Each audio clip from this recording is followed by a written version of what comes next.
Bueno, buenas tardes. Es un placer estar aquí. Agradezco al Foro ACE esta invitación, porque siempre es una oportunidad poder compartir ideas desde diferentes perspectivas y ángulos que giran en torno a la naturaleza humana en todas sus dimensiones. El tema que voy a desarrollar quiero hacerlo de forma breve, con objeto de que si tenéis pues alguna pregunta o tenéis alguna cosa que aportar, podamos tener en el marco del tiempo que he establecido la posibilidad de establecer un pequeño coloquio. Voy a tratar de ser sencillo, nunca siento cátedra, primero porque no se pueden sentar cátedra en estas cosas, y segundo porque la filosofía, entendida a la manera clásica, y me acaban de presentar como profesor en una escuela de filosofía, que lo es, con ese espíritu que en la antigüedad pues se vivía la filosofía, no como una disciplina académica, intelectual, sino como un verdadero amor por la sabiduría. Y en ese concepto de sabiduría, ese amor por el sentido y profundidad de la vida, por dar cauce a esa necesidad que todos los seres humanos tenemos de querer comprender y vivir plenamente esta vida que nos ha tocado. Cuando me pidieron que colaborase, pensé en Platón, porque a pesar de que hayan pasado 2500 años aproximadamente, sin embargo, aquellos elementos que planteó este gran filósofo, este gran enamorado de la vida, siguen teniendo plena vigencia. No porque sea uno de los pilares de la filosofía, el pensamiento occidental, porque vamos a ver que Platón en realidad aparece como heredero de una tradición muy grande, muy vieja, y hay muchas resonancias con India, con Egipto, con Tíbet. Son bastantes años los que llevo profundizando tanto en sus diálogos como en lo que se llaman las enseñanzas no escritas y que se pueden extraer de algunos de los que fueron sus discípulos, y es realmente increíble esa resonancia y coincidencias. Pero sobre todo lo quise traer porque es tremendamente actual y sencillo. A veces en este mundo de tantas complejidades necesitamos empezar a dar cauce al sentido común para poder simplemente reconocer elementos que están dentro de nosotros. Cierto que siempre habrá formas de interpretarlos, pero que cada uno, poniéndose en contacto con esas ideas, pueda extraer una visión clara, sencilla, que le permita dar sentido, un marco donde comprender lo que nos sucede y donde encauzar a donde queremos llegar. Esas tres preguntas o elementos esenciales de la filosofía, que son de dónde vengo, quién soy y a dónde voy. Por eso, porque Platón no me resultaba simplemente pensar en el pasado, sino sobre todo explicar con un lenguaje muy actual, también muy en el marco de Occidente, pues una forma de explicar la realidad humana para poder vernos en nuestra vida cotidiana. Y bien, ¿qué es lo que nos decía este filósofo? ¿Qué es lo que nos decía Platón sobre la naturaleza humana? Nos decía algo muy simple, muy sencillo, que el ser humano, cuando toma contacto consigo mismo, primero lo toma con su realidad física. Y así nos explica que en nuestra naturaleza hay una realidad biológica, lo llamó soma. Imagino que a muchos de ustedes les sonará. El concepto soma nos habla de nuestra vida desde el punto de vista biológico, nuestra parte material. Esa parte biológica tiene una serie de necesidades, necesita de una serie de cuidados, y en principio es nuestra primera identidad, una identidad material, probablemente por la que sigamos identificándonos toda nuestra vida. Pero Platón decía que además de ese cuerpo, de esa parte material, existía en el ser humano una dimensión espiritual. Hasta aquí nada nuevo. Una dimensión mucho más profunda, una dimensión del ser. No es el alma a lo que llama Platón el ser. Ahora veremos. Esa dimensión del ser es mucho más profunda y está enraizada y vinculada directamente con la esencia y con el origen de la naturaleza humana. Porque para Platón, el ser humano, si bien tiene una realidad física, una realidad material, sin embargo, su origen es celeste. Platón dirá que la esencia humana ha surgido, ha sido emanada directamente de la esencia del universo. Es decir, que el ser que late en el interior de cada individuo es una emanación, una expresión del ser del universo. Solo que, como una partícula, ha descendido al mundo de la materia y desde ahí empieza a adquirir experiencia propia. Pero esta doble realidad de un cuerpo y de una parte espiritual está unida, está vinculada a través de otra esfera de realidad, otra dimensión, que es lo que va a llamar psique. Psique es el nombre griego, en latín será el alma. El alma sería esa dimensión del ser humano que enlaza la parte del ser más profunda, espiritual, todavía no activada plenamente, no despertada plenamente, y el cuerpo.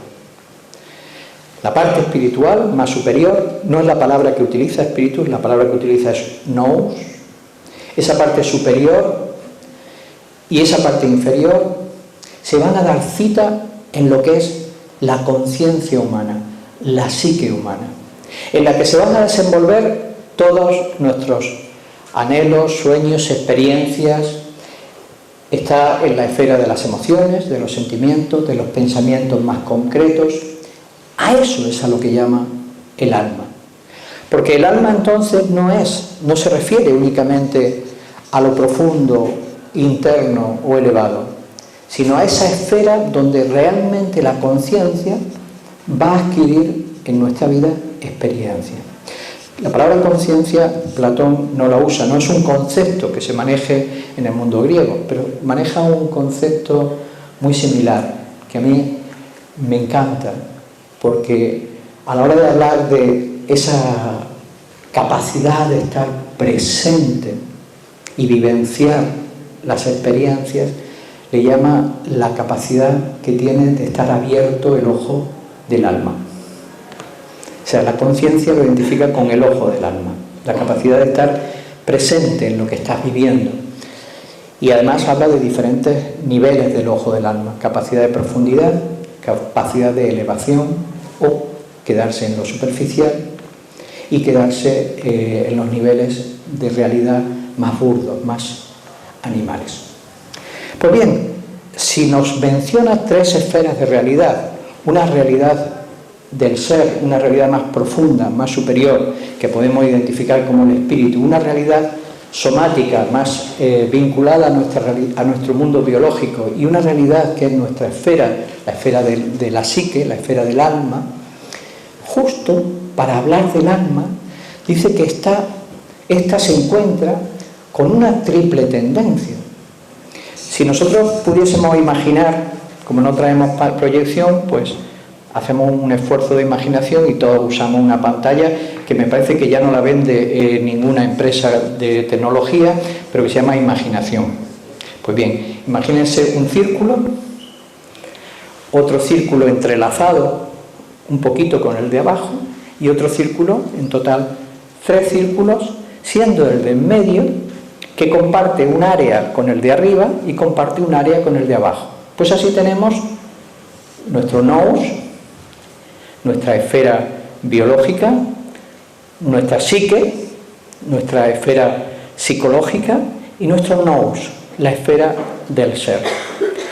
Si están viendo, como yo lo estoy viendo, ese dibujo, verán que la esfera de en medio, esa psique, ese alma, tiene un punto de intersección con la esfera de abajo y un punto de intersección con la esfera de arriba. Y otra parte que le es propia, que es genuinamente suya. ¿La ven? Bien.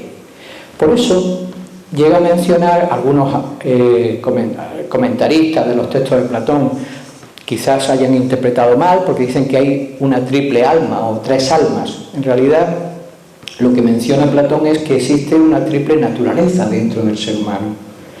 Una triple naturaleza o un triple grado, como una especie de proceso que nos lleva desde la parte más inferior dentro de esa psique a la parte más superior, refiriéndose a esas tres áreas.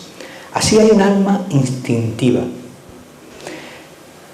Lo que usan la mayoría de las traducciones es concupiscible, pero a mí sinceramente no me parece que la carga semántica que hoy tiene esa palabra refleje muy bien lo que quiso decir Platón. ¿El alma instintiva qué es? La tendencia reactiva, el impulso de reaccionar natural que tiene nuestra parte psicológica asociada a las necesidades biológicas, los instintos, instinto de supervivencia, instinto de procreación, etcétera, etcétera.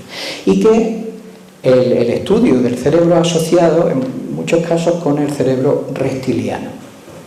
Es los impulsos que nacen como necesidad meramente de supervivencia. A veces estos impulsos o esta necesidad de supervivencia instintiva supera la mera necesidad y viene a responder a necesidades ficticias o creadas, pero siguen muy vinculados a la parte más animal, más biológica. La segunda parte, que es la que, digamos, permanece sin intersección ni con el ser ni con el cuerpo, Platón lo asocia con el alma emocional. Dirá irascible, pero vuelvo a lo mismo. La palabra no creo que hoy en día tenga las mismas connotaciones que pudo tener en su tiempo, y sí lo podemos asociar más con el mundo de nuestros miedos, nuestras emociones, también con los sentimientos que se mezclan ya con ideas, con valores, con valoraciones, pero fundamentalmente con la capacidad emocional en la que el ser humano se ve envuelto en muchísimas de nuestras experiencias. Esa capacidad, esos fenómenos, esa experiencia de carácter emocional, para Platón tiene un papel muy importante, porque se encuentran en medio entre nuestra naturaleza superior y nuestra naturaleza inferior, pero todavía no son el ser, todavía no son esa realidad última que da expresión a la naturaleza humana. De alguna forma, los sentimientos y las emociones serán vías a través de las cuales el ser puede expresarse, mas no lo es. De la misma manera que el cuerpo puede ser una vía de expresión del ser, pero no es el ser.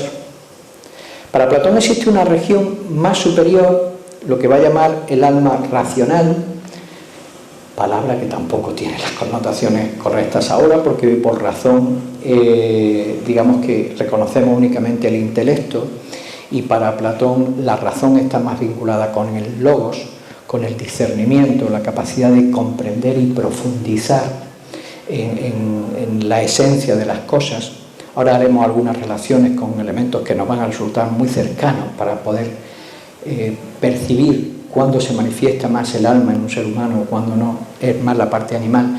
Pero esa parte superior, ese elemento, ese alma que dentro de la psique roza y ya empieza a constituir parte del ser, Platón le da una naturaleza inmortal.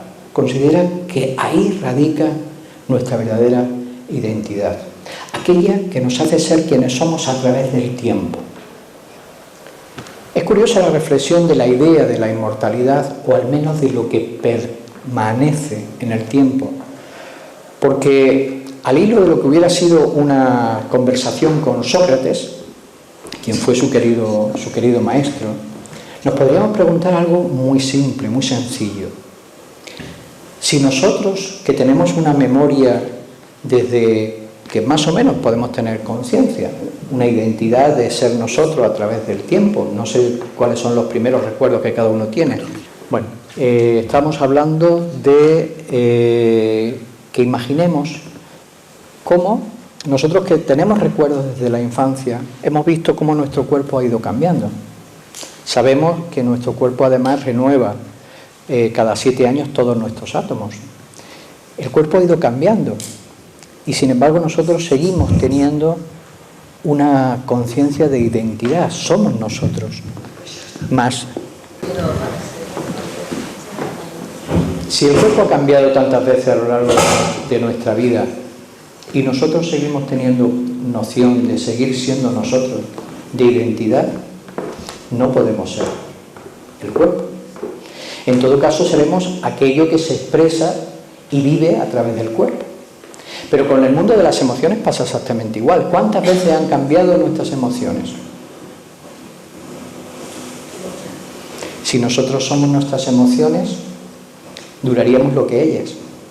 Sin embargo, seguimos teniendo noción y conciencia de ser nosotros mismos a través del tiempo. Hay una identidad que va más allá de esos cambios, de esas fluctuaciones. Luego no podemos ser las emociones.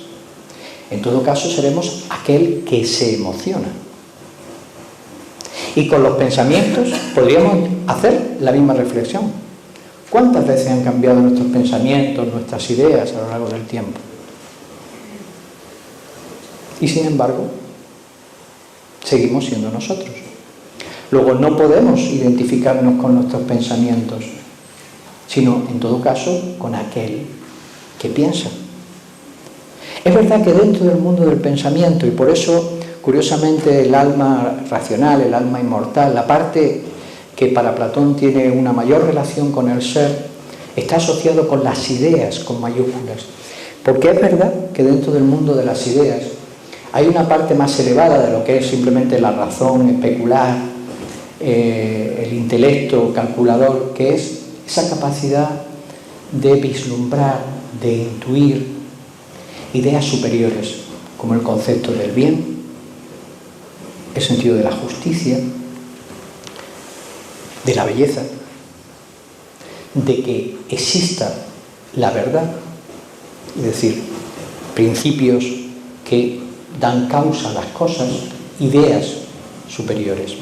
Los propios valores, los valores íntimos y profundos que cada ser humano puede vivir, sí están ya más en relación con nuestra propia identidad.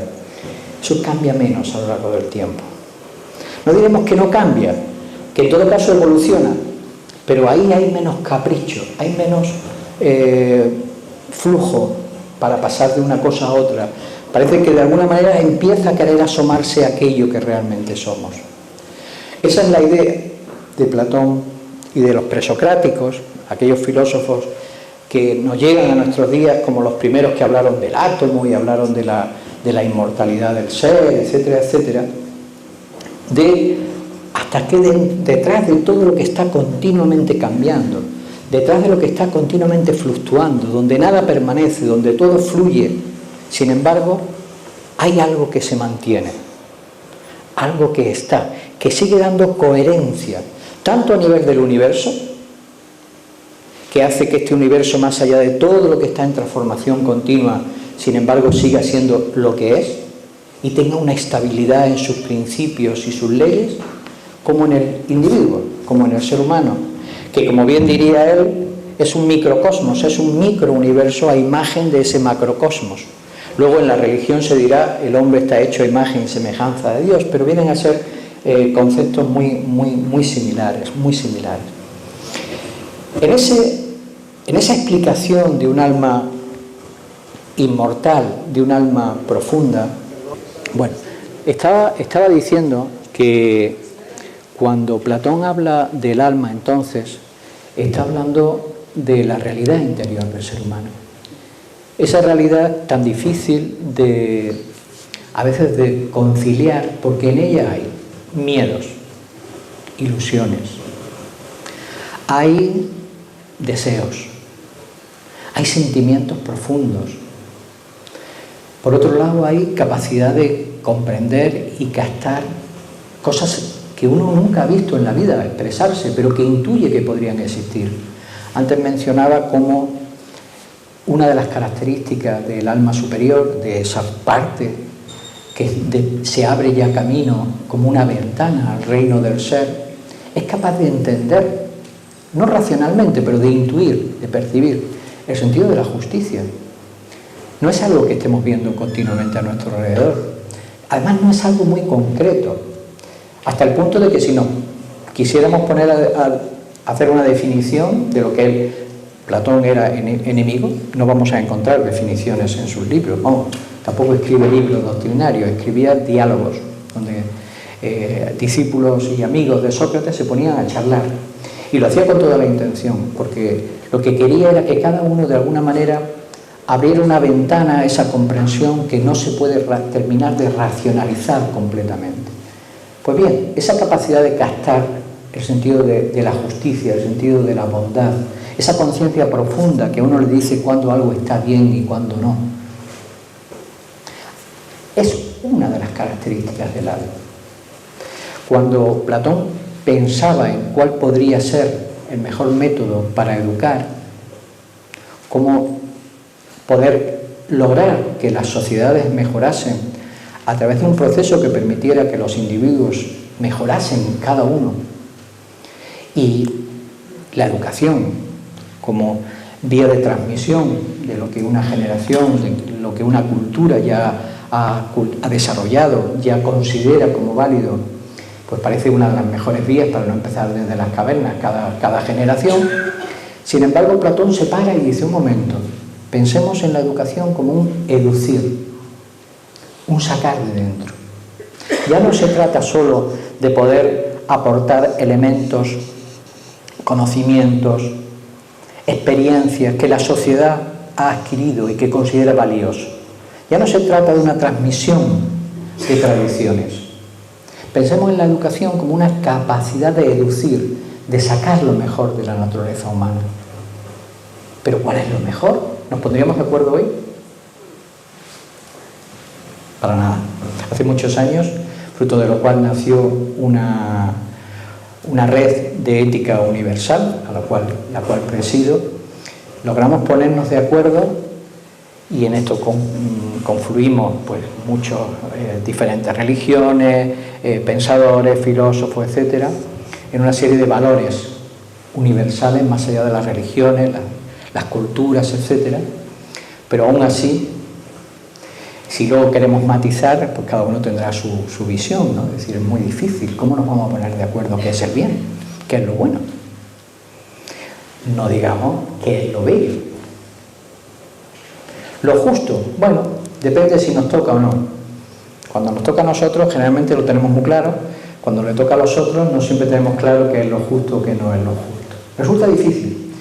Sin embargo, Platón se negaba a que pudiese existir una definición, sino que lo que proponía es que hubiese una inclinación, una búsqueda natural, que se despertara en cada ser la necesidad de encontrarlo, de mirar en la dirección de. Lo demás vendría por añadidura, porque lo que une a los hombres no son los caminos que recorren,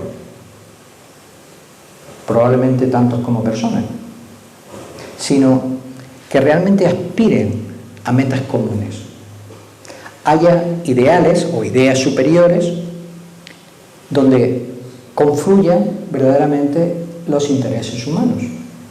Y el primer ideal que planteó fue esa búsqueda natural de lo justo, lo bueno, lo bello y lo verdadero, es decir, esa tendencia al bien. De hecho, no sé si conocerán el famoso mito de la caverna, que plantea la necesidad de salir de la oscuridad, de la ignorancia, en busca de la fuente, de la poca luz que entra y que genera sombras. Bueno, esa salida en busca del sol identifica el sol como la fuente de sabiduría. El sol no se puede poseer, nadie puede poseer la verdad. Sin embargo, una sana inclinación, una tendencia a querer buscarlo, hace que las voluntades sean conciliables, cuando de verdad se busca el bien. Pero no el bien para los demás, sino el bien como un compromiso dentro de uno. En esto, y volviendo al tema del alma, Platón no puede entender el desarrollo del ser humano, esa tendencia a querer despertar las mejores de nuestras cualidades que son las que constituyen el alma racional, que debe ser la que gobierne el resto de aspectos de nuestra naturaleza. Nuestra parte animal no es mala. Nuestra parte instintiva, nuestras emociones tienen un papel, tienen una función esencial en nuestra experiencia, en nuestra vida. El problema es cuando se sitúan en el eje o centro de la existencia y gobiernan al resto. Debe de ser aquel estado de conciencia, aquel foco más vinculado con nuestra identidad superior, con el ser, la que gobierne al resto.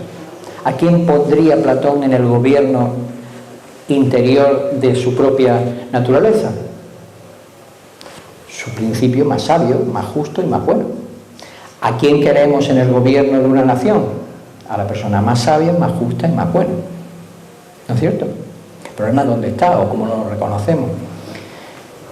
El problema no es tanto dónde está o dónde lo conocemos, sino si hemos primero puesto dentro de nosotros a gobernar ese principio. Porque la única forma de reconocer el bien fuera es empezar a cultivarlo dentro. La única forma de empezar a reconocer y poder proyectar la justicia fuera es empezar a establecerla dentro. Igual con la belleza, igual con la verdad. ¿Por qué digo esto? Porque para Platón no se puede separar, es indisociable la idea del alma del individuo con el alma de los pueblos. Es decir, los seres humanos tenemos una condición de convivencia consustancial a nuestra naturaleza.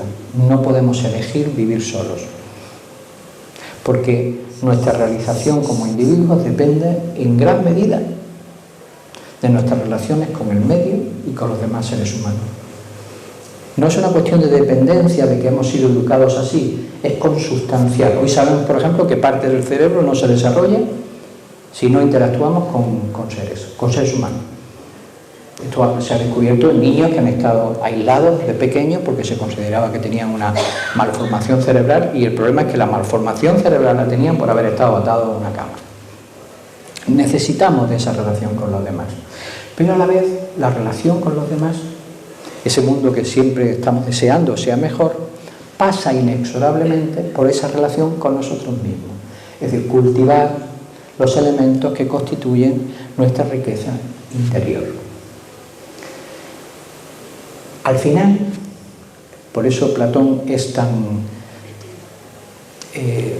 incluyente, es decir, incluye muchísimos factores, en él convergen desde la medicina, la educación, la política, todo lo hace girar en torno al mismo eje vertebral.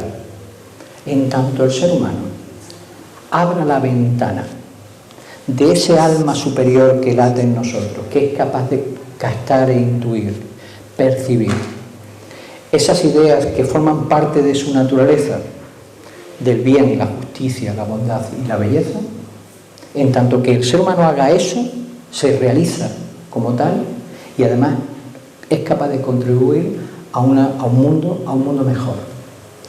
Pero ¿cómo esa capacidad de captar los principios o las ideas superiores puede modificar también nuestra parte psíquica más animal, que es donde se producen la mayoría de los conflictos? Justo lo que plantea es que cuando el alma se abre a esa región superior, a esa búsqueda natural del bien con mayúsculas, las emociones, que siempre suelen ser muy explosivas, caóticas, tendentes al exceso, se empiezan a elevar en forma de sentimientos.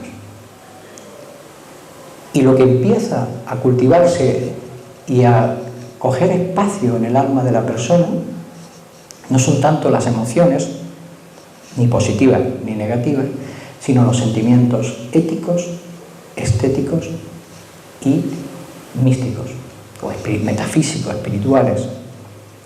El cuerpo, cuando está gobernado por un alma que abre su ventana a esa dimensión más superior, también se transforma, porque se atempera. Es decir, los excesos son conducidos, son gobernados por una razón que sabe darle lo que le corresponde para mantener un orden, un equilibrio. Así, la salud, que no es sino un estado integral de la psique o del alma y del cuerpo, se da cuando se ha producido esa justa proporción donde lo que gobierna la existencia humana es lo que hemos logrado activar de nuestro ser, de esa espiritualidad que, insisto, identifica con espiritualidad, con reino del ser, la capacidad de captar y de poder manifestar o expresar el bien, la justicia, la bondad, la verdad y la belleza. ¿Cuáles son las potencialidades del alma entonces? No son los poderes psíquicos, que constituyen ciertas capacidades, algunas activas, otras por activar, de nuestra parte psíquica animal. No es nuestra capacidad o fortaleza física, que tiene una virtud, entre otras cosas la de haber demostrado que nuestra voluntad es capaz de someter a la indisciplinada personalidad física, sino justamente todas las expresiones que se acerquen a esa búsqueda natural del bien, la justicia, la bondad y la belleza. ¿Y qué cosas pueden propiciar todo eso? Estoy diciendo cosas de mucho sentido común, pero vuelvo a los fundamentos de nuestra civilización. La ciencia, el arte, la religión, la convivencia social. Es decir, los fundamentos de una civilización no son sino el intento de expresar o manifestar por parte de una sociedad que se ha constituido en cultura y que llega a expresarse como una civilización, de esa concepción que tiene de lo que es bello, de lo que es justo, de lo que es verdad, de lo que es bueno. Por eso, en el momento en que un ser humano, en lugar de alimentar solo su parte más animal, simplemente con experiencias fuertes, sensaciones fuertes, empieza a alimentar esa parte más superior a través de la cultura, que no es sino un saber integrar tanto las ciencias como las artes, es decir, a través de las humanidades, que no separan tanto la parte científica de la parte, digamos, humanística. Es todo, la humanidad lo es todo. A través de ese enriquecimiento cultural que abre espectros al disfrute del ser humano, y a través de ese esfuerzo o compromiso personal por querer ser coherente con los propios principios, naturalmente se abren esas potencialidades. Que voy a resumir, porque no nos da mucho tiempo, en 3 fuerzas con mayúsculas, que son capaces de mover la vida interior y el mundo exterior. La voluntad, como una de las potencialidades superiores del ser, es decir, el impulso de realización, que no es otra cosa que la voluntad, esa necesidad de manifestar nuestra identidad, de querer ser plenamente. El amor, como esa fuerza que nos vincula a todas las cosas y que nos hace reconocer una esencia común y que se manifiesta en búsqueda del bien para todos, no solo de lo que a mí me parece que me hace bien. Voluntad, amor e inteligencia. Y la inteligencia entendida como intelligere, discernimiento, capacidad de reconocer lo esencial de lo secundario. Cuando se unen voluntad, amor e inteligencia, tenemos un mundo que ordena las emociones, un mundo que ordena la mente y un mundo que se expresa en una acción resolutiva para querer vivir tu propia historia, una voluntad de realización personal. Para mí, si no me habría traído a Platón. Para mí esas son las 3 cualidades, las 3 potencialidades superiores del alma, capaces de mover cualquier dificultad, cualquier adversidad, cualquier reto para la humanidad y para cada individuo. Voluntad, amor e inteligencia al unísono. Y nada más, no me quiero extender mucho porque tenemos 15 minutos para, si tienen algunas preguntas, pues poder comentarles. Muchas gracias.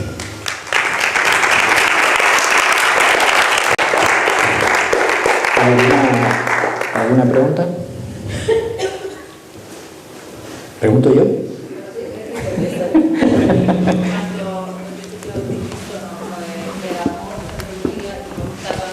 No, si no, hazlo en voz alta.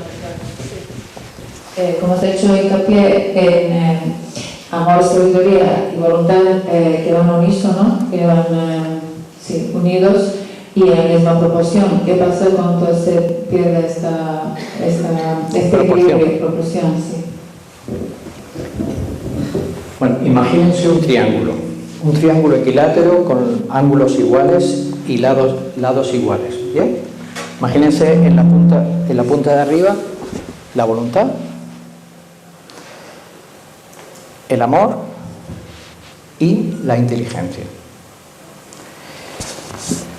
Ese triángulo equilátero es todo un símbolo. No sé si se dan cuenta de que casi siempre la representación que ha habido de lo divino corresponde a un triángulo equilátero, y además con el vértice hacia arriba.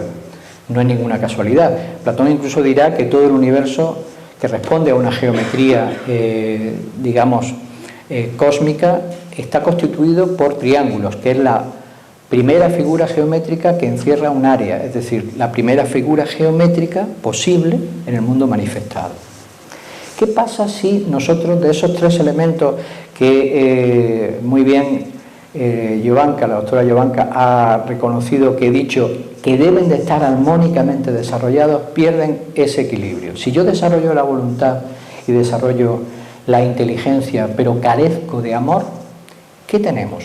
Imaginemos una persona con una voluntad fuerte, firme, y con una inteligencia que le permita reconocer los procesos para llegar a obtener las cosas que quiere, que sepa muy bien conocer las leyes de la naturaleza, las leyes de la mente, las leyes de la psique, las leyes de la física, pero carezca de amor.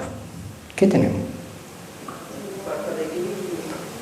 Pues depende de dónde lo tengamos, podemos tener un tirano, un monstruo, es terrible, es una persona terrible, porque va a hacer, es decir, tiene una voluntad de poder fuerte, de poder expresarse, de poder conquistar sus metas, sabe cómo hacerlo, pero no le mueve en ningún momento una idea del bien común. Tenemos un problema.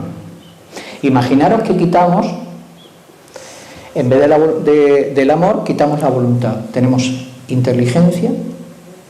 ¿Se dan cuenta que cuando quitamos una, incluso las otras dos ya no las podemos entender realmente en su plenitud? Porque en este tirano que no hemos imaginado, habría inteligencia hasta un grado, pero hay elementos que realmente no llega a captar de la esencia de la vida, que no puede llegar a captar. Su discernimiento llega hasta donde llega, pero sin amor hay una parte que es imposible de contemplar en el mundo de las ideas. Bueno, estamos quitando la inteligencia. ¿Qué pasa? ¿Era la inteligencia lo que estamos quitando? La voluntad. El amor. Quitamos la voluntad. Nos queda inteligencia y amor. Tenemos muy buenas intenciones. Tenemos además una capacidad de saber y comprender qué es lo necesario, bueno y conveniente y cómo hacerlo. Un corazón de oro. Pero no somos capaces de enfrentarnos a las barreras que frenan nuestros actos. Es decir, no tenemos decisión. Estamos siempre a merced del impulso, de lo que digan otros. No somos capaces de tener esa asertividad, que ya no se refiere solo a no ser capaz de decirle a alguien no, se refiere a ser capaz de decir sí, y voy a coger este camino, voy a tener la resolución y la constancia suficiente como para caminar en esta dirección y plasmar esto que sueño y que creo que es bueno y justo. Algo nos faltaría, ¿verdad? Y además parece que esa aspiración, es curioso porque la voluntad de Platón es muy parecido a un concepto hindú que es Atma, la voluntad del ser, es el principio que mueve el universo. Si no existe ese impulso de realización, si no hay una aspiración real por desarrollar y expresarse, lo que comienza es la disolución, la muerte. Quitemos ahora el amor, ya lo hemos quitado, la inteligencia. Podemos tener muy buena intención. Podemos tener además una capacidad resolutiva y emprender muchísimas cosas, pero podemos hacer muchísimo daño, ¿eh? Porque a falta de saber, pues igual estamos haciendo barbaridades. Por eso el concepto de sabiduría en el mundo clásico, esa búsqueda natural de esa comprensión de la verdad en términos global, no se refería a un conocimiento intelectual, sino integral.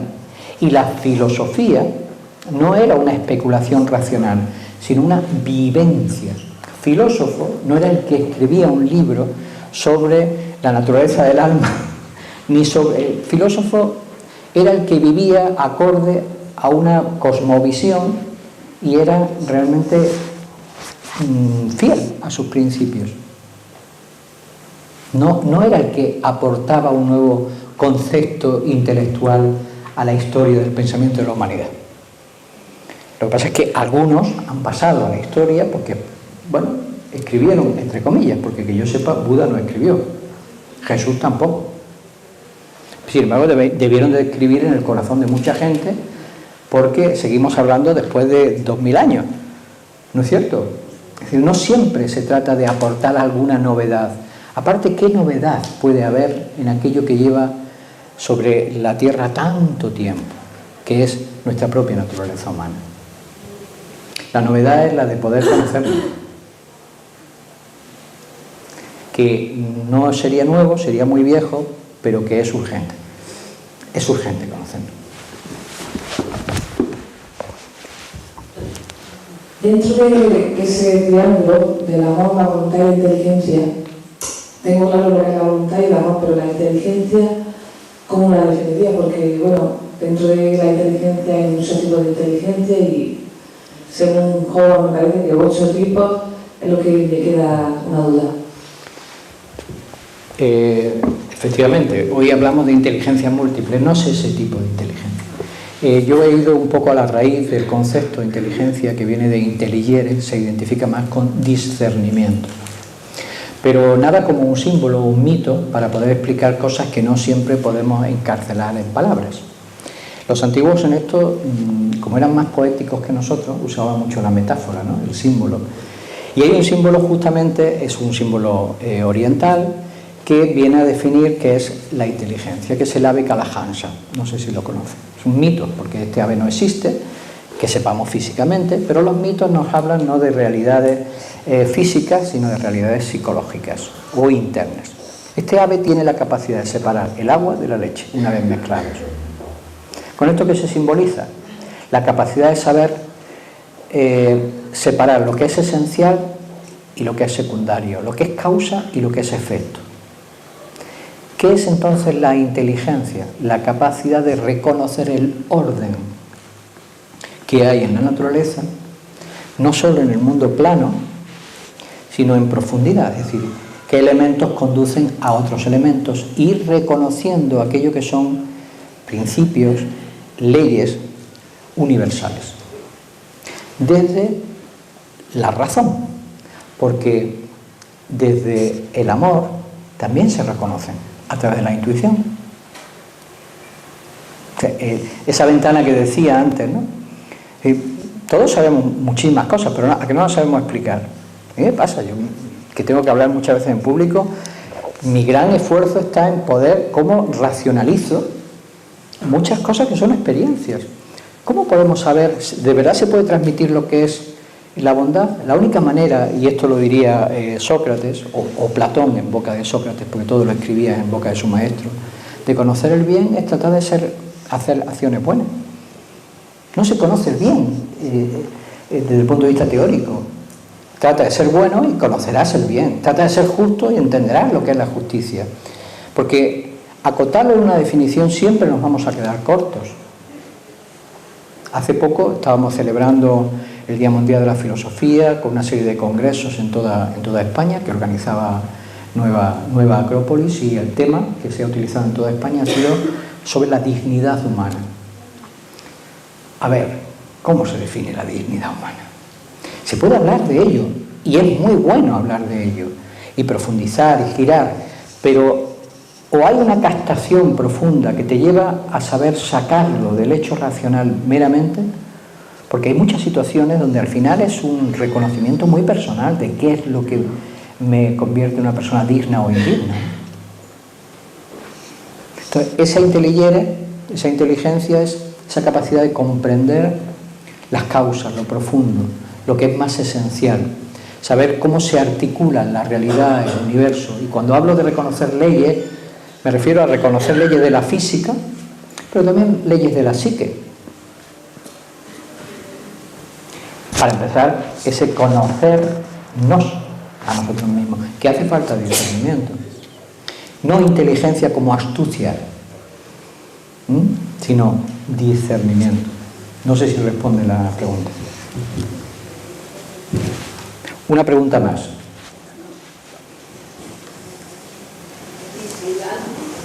Son tres cosas, ¿no? ¿Hemos dicho? Bueno, a lo mejor, como he estado hablando y luego no he recapitulado en una expresión muy concreta, ha podido generarse confusión. La misma que se generan muchos autores con Platón. El alma, primero, no sería una cosa, sería más bien una realidad no tangible, no física.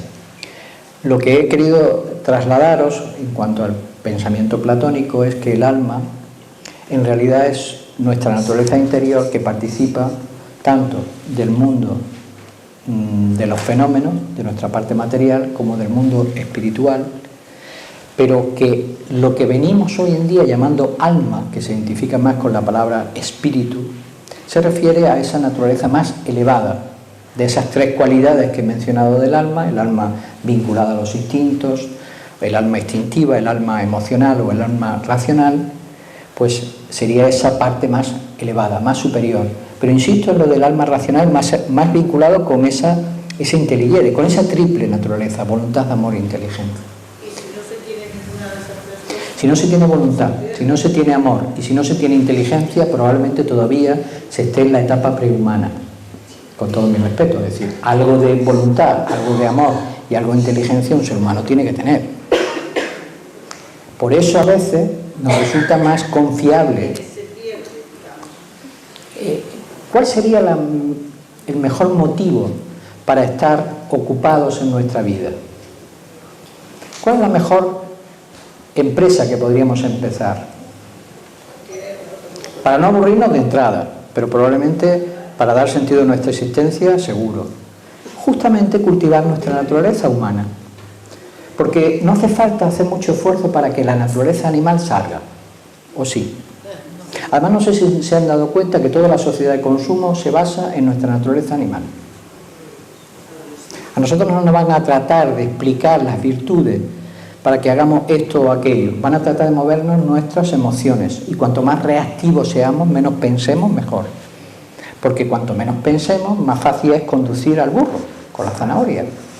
Una persona que es capaz de reflexionar por sí mismo es una persona que ha logrado desarrollar la autarquía, o al menos un poquito de autarquía. Hace falta también gobernarse a sí mismo, no solo pensar. Pero bien, hemos empezado a tener un poco de libertad, de capacidad de decisión, de plantearnos: oye, yo esto lo quiero. O sea, realmente yo lo que estoy acabando de hacer en mi vida, que todo el mundo lo hace, que todos acabamos conducidos en esta dirección, ¿yo lo quiero? Una pregunta simple. Esa capacidad que muchas veces está más entroncada con la falta de voluntad, con mayúsculas, que con el saberlo, porque todos reconocemos muchas veces lo que sería lo mejor, pero no tenemos voluntad para enfrentarnos a la inercia, es una condición humana. ¿Y si cultivásemos eso?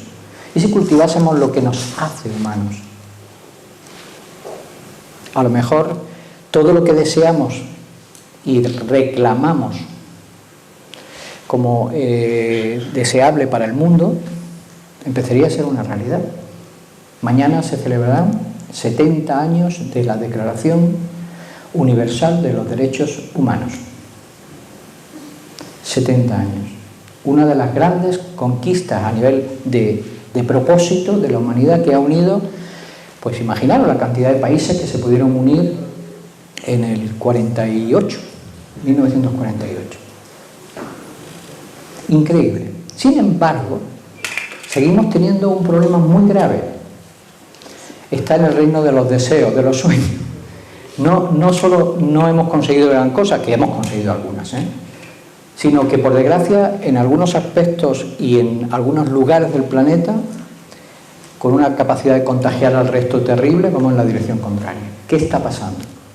Que hemos depositado toda la digamos, confianza en que se iban a obtener los derechos humanos, que en realidad está hablando de deberes humanos, porque si son derechos ante el resto de la humanidad, luego nos comprometen a todos, en el desarrollo económico. Vale, hay un desarrollo económico, pero ese desarrollo económico es más bien una explotación global de las economías locales por parte de trusts internacionales. Aunque haya desarrollo económico, que no lo hay, no ha terminado de verdad de despertar la calidad de dignidad en los pueblos. ¿Qué pasó? Que queremos que el sistema y que los derechos y que todo se lo resuelva, y el compromiso de los individuos. Detrás de todos los planes internacionales, detrás de todos los gobiernos, detrás de todas las administraciones, hay personas. Si esas personas no crecen en dignidad, si no son honrados, si no cultivan su condición humana y solo cultivan su avidez, ¿de qué sirven las declaraciones internacionales? Papel mojado.